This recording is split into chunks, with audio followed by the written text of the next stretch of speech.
कार्य स्थगन प्रस्ताव किन विषयों पर लाया गया? पहला था नियोजन नीति। भाई आपने कोई नया नियोजन नीति लाया ही नहीं, या तो एक साथ करते, एक नया लाते और पुराने को रद्द करते तो थोड़ा समझ में भी आता। वो भी नहीं किया। और उसके साथ साथ बहुत से बच्चे हैं जो हाई स्कूल के सभी प्रकार की अहर्ताएं जो लोग पूरा करता है हाई स्कूल के शिक्षकों की, एग्ज़ाम में लोगों ने पास किया, उनका साक्षात्कार वगैरह सब कुछ हो गया, यानी उनको एक ज्वाइनिंग लेटर ही मिलना बचा हुआ था, उसको भी रद्द कर दिया। पंचायत सेवक थे, उन लोगों का भी वही हाल था कि सब कुछ पूरा हो गया था, सिर्फ उनको नियुक्ति पत्र मिलना बचा हुआ था, उसको भी रद्द कर दिया। तो पहला तो नियोजन नीति को लेकर के कि भाई जो इन्होंने रद्द किया है इसको वापस करनी चाहिए और उस पर चर्चा हो, क्योंकि उससे किस प्रकार से यहाँ के नौजवानों के साथ धोखा हुआ, कैसे लोग छाले गए हैं। क्योंकि नौजवानों की सवाल है, जहाँ पर सरकार ने पिछले बजट सत्र में भत्ता देने की बात की थी, 7,000 5,000 रुपया, और नई रोजगार भी देने की बात की थी, वो सारे चीज़ों तो नहीं हुआ, लेकिन जिन लोगों ने सब कुछ पूरा किया था उनको तो कम से कम वो नियुक्ति पत्र देते। तो इन विषय को लेकर के पहला दिन से ही अपोजिशन की ओर से कर्ज स्थगन प्रस्ताव, चूंकि महत्वपूर्ण विषय था, बिना चर्चा किए, और कैसे धोखा दिया जब हाई कोर्ट में जिस मामले को लेकर के वो चर्चा करते हैं, सिर्फ वो अनुसूचित जिला का मामला था। अनुसूचित जिला से जो बाहर जो 11 जिला था, गैर अनुसूचित जिला, वहाँ पर तो हाई स्कूल के शिक्षकों की कोई बंदिश नहीं थी बहाली की, बल्कि सरकार ने ही कुछ दिन पहले तो कहा था कि इसका लिस्ट बना करके और जल्दी से जल्दी इन लोगों की नियुक्ति किया जाए, और अचानक, और जब छात्र गए हुए हैं वहाँ पर सुप्रीम कोर्ट में, तो सरकार भी वहाँ अपील की है। भाई कम से कम सुप्रीम कोर्ट का भी निर्णय आने तक इंतजार कर सकती थी, लेकिन इन्होंने कुछ भी नहीं देखा। इससे ये बिल्कुल स्पष्ट है कि ये सरकार यहाँ की नौजवानों को धोखा दे रही है, छल रही है, कर तो कुछ नहीं रही है।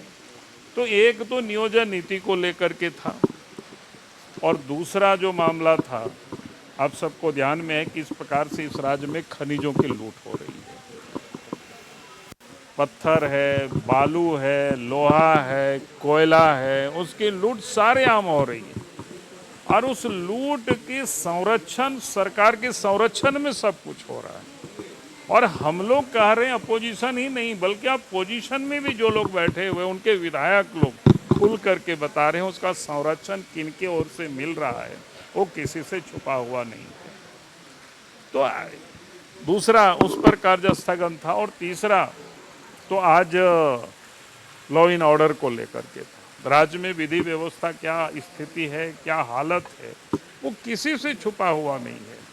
चोरी, डकैती, हत्या, अपहरण, यहाँ तक कि महिलाएं कहीं सुरक्षित नहीं है। सबसे अधिक महिलाओं के साथ दुष्कर्म, छोटे छोटे बच्चों के साथ हत्या कर दी गई, यहाँ तक कि बूढ़ी महिलाओं को भी नहीं छोड़ा गया। और उग्रवाद किस प्रकार से पैर पसार रहा है पूरे राज्य में। पिछले दिनों गुमला क्षेत्र में देखे, पुलिस के जवान के साथ एक चरवाहा का पैर उड़ गया। और परसों की जो घटना है चाईबासा की, एक परसों की घटना जो कल, आज तो अखबार में भी सब प्रमुखता से आया है। तो ये जो राज्य की ज्वलंत मुद्दा है, उससे चर्चा करने से सरकार भाग रही है। हम लोग तो वही चाहते हैं कि भाई उस पर चर्चा तो करें।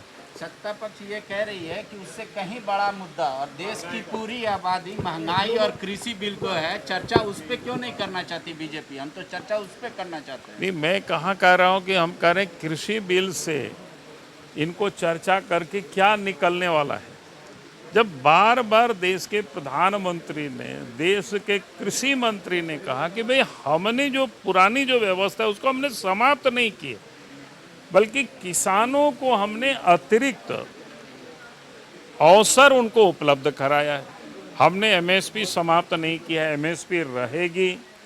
पहले भी था, आज भी है और आगे भी रहेगी। और जब से केंद्र में मोदी जी के नेतृत्व में सरकार बनी है, तब से सबसे अधिक खरीदारी हुई है। जो वस्तुएं की धान हो या तेलहन हो या दलहन हो या क्या कहते हैं गेहूं, धान, सब की कीमतों में काफ़ी वृद्धि भी की गई है। एमएसपी रहेगी ही रहेगी, वो सब बार बार प्रधानमंत्री कह चुके हैं उस बात को सार्वजनिक रूप से।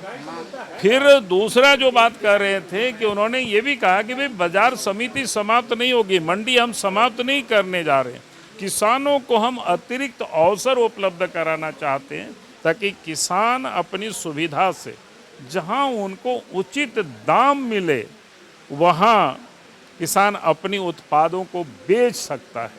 तो इसमें कहाँ दिक्कत है? हमने कहा रहे हैं कि भाई जब राज्य की ज्वलंत मुद्दों पर ही चर्चा नहीं कराना चाहेगी तो फिर हाउस का कितना मतलब रह जाता है।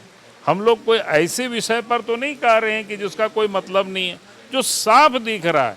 लोग आंदोलनरत है। अब उन नौजवानों को तो सड़क में आप देख रहे हैं कि धरना प्रदर्शन, और उन लोगों के डर से अब धरना पहले गवर्नर हाउस के सामने बैठता था, अब नोटिफाई करके कहाँ कर दिया, ताकि वो कौन खेत के तरफ में कर दिया कि आप दूर में वहाँ पर बैठो। ये सरकार की ये मानसिकता समझ में आती है कि किसी की आवाज़ को ये सुनना नहीं पसंद करती है। और इन्वेस्टर से मिलने जा रहे दिल्ली।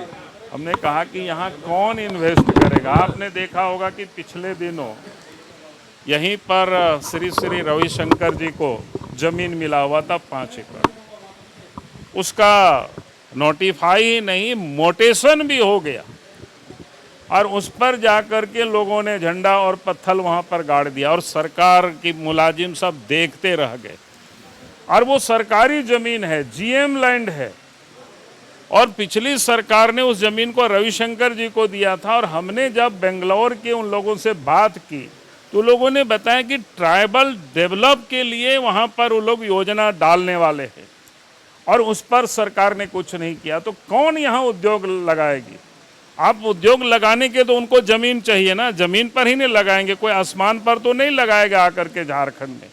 और जहाँ पिछली सरकार ने जहाँ ज़मीनें दी, मैं तो एक उदाहरण आप सब लोगों के समझ रखा और उसका आप सब लोग गवाह हैं। तो इसलिए वो तफरी करने के लिए जा सकते हैं। जब तक अपनी नीति को नहीं सुधारेंगे, जब तक लोगों को यह विश्वास नहीं दिलाएंगे लॉ एंड ऑर्डर राज्य में ठीक है, सब लोग यहाँ सुरक्षित रह सकते हैं, ये लोगों को जब तक भरोसा नहीं होगी तब तक कोई भी इस प्रदेश में उद्योग नहीं लगा पाएंगे। रामेश्वर राव कह रहे हैं कि मोदी जी का हट। भाई किसान मर गए, उसे हमें भी तकलीफ है, पूरा देश को उसकी तकलीफ है। लेकिन जो नेता जिन लोगों ने हठधर्मिता अपना रखे हैं लोगों को बहकाने का, तो ये बिल्कुल गलत है। भाई डेमोक्रेसी में आंदोलन करना कहीं कोई रोक नहीं, आंदोलन करना चाहिए, विरोध प्रकट करना चाहिए।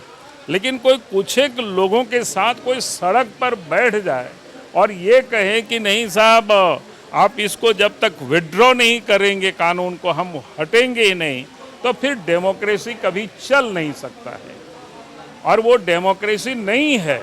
यानी जो लोग इस प्रकार की हट्टी कर रहे हैं वो लोकतंत्र के वो लोग विरोधी हैं, लोकतंत्र पसंद लोग वो नहीं हैं। विवेकानंद विद्या मंदिर स्कूल एक CBSE affiliated English medium coed school है। हम शिक्षा के साथ संस्कार देते हैं। thefollowup.in. Like, share and subscribe. www.thefollowup.in